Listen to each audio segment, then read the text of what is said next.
create the most amount of power as well as consistency on your forehand, whether it is that you're driving the ball or whether it is that you are spinning the ball, would be somewhere between your waist height and your chest height, shoulders at most. What happens in that area or that zone from your waist to your chest is that you're able to control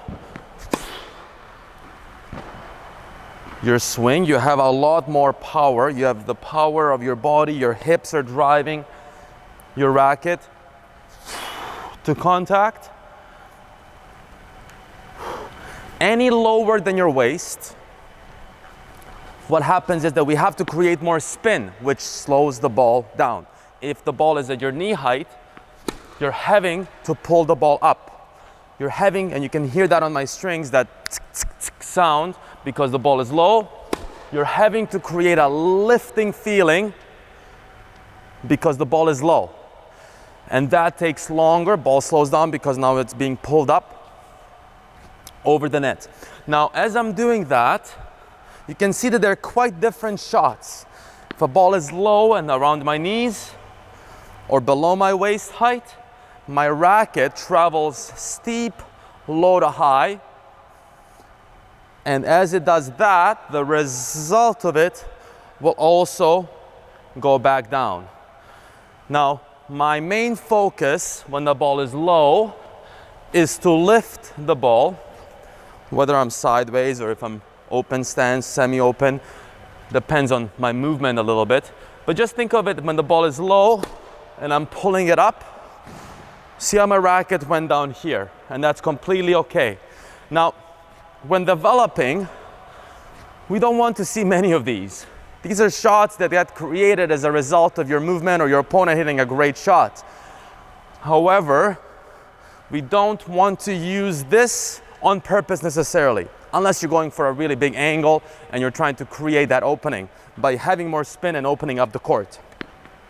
When the ball is around waist or chest height, that is when we have the longest shot through the ball. We have that opportunity to swing through, contact, and then from there your racket will go through the ball long and go around your body. And again, that is a result because the ball leaves your racket here. So I'm looking at the ball coming my way, contact point happens, all of my power happens prior to making contact with the ball.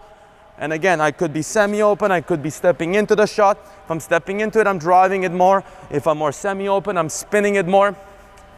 But I'm creating power towards the ball, and because I'm throwing my racket at the ball, my racket will continue to go through. Where we don't want contact is above the shoulders, because when that happens, my now racket has to go low to high again, creating a slower ball than I can when it's here. And I have way less control and stability from my core above my shoulders. I have much less control over what happens up there.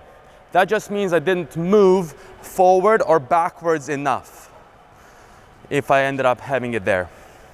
And when I talk about that movement, that height, waist to chest height, how do we create that? It's not by moving left and it's not by moving right. It's by moving forward. If it's a lower ball, you can see the ball leaving the opponent's racket. It's flying over the net lower. You're moving forward to get it before the ball drops too low over the net and then below your waist. If the ball is coming deeper, pushing you back, you can take a step back, couple of steps, get it while it's here, or take it on the rise. But again, whether you take it on the rise or whether you move back or forward, you're looking for this area of contact where you can see it best, swing through it best, create most amount of power. You have choices, left or right. You have choices of spin or more of a flatter shot. If it is around your chest height that you're choosing to hit the ball, you can drive it more. Now, of course, there's different heights of players as well.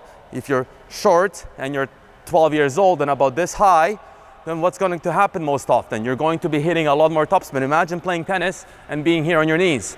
You know, a lot more balls are going to come around your shoulder height, and that's why a lot of times those really extreme grips get created, because you're here dealing with higher balls a lot, and your movement is also challenged because it's harder to get it at your chest height. So you're getting the balls a little bit higher and creating more spin. But be careful of that, because that develops bad habits. You're really trying to go waist to chest height where you can swing through and develop that shot, and then you can create angles on lower balls or higher balls where you can spin it more as well. Have some fun with this, but really focus in on moving forward, moving backwards on the court. Way too many players are just moving left and right. They're stuck to the baseline, left, right, and they're not paying attention to stepping in, taking that ball a bit early, stepping back if they need to, or taking the ball on the bounce, on the rise. But it's that movement forward and back that creates the height of contact that will really help you choose what sort of shot you want to send with most amount of power, precision, and consistency.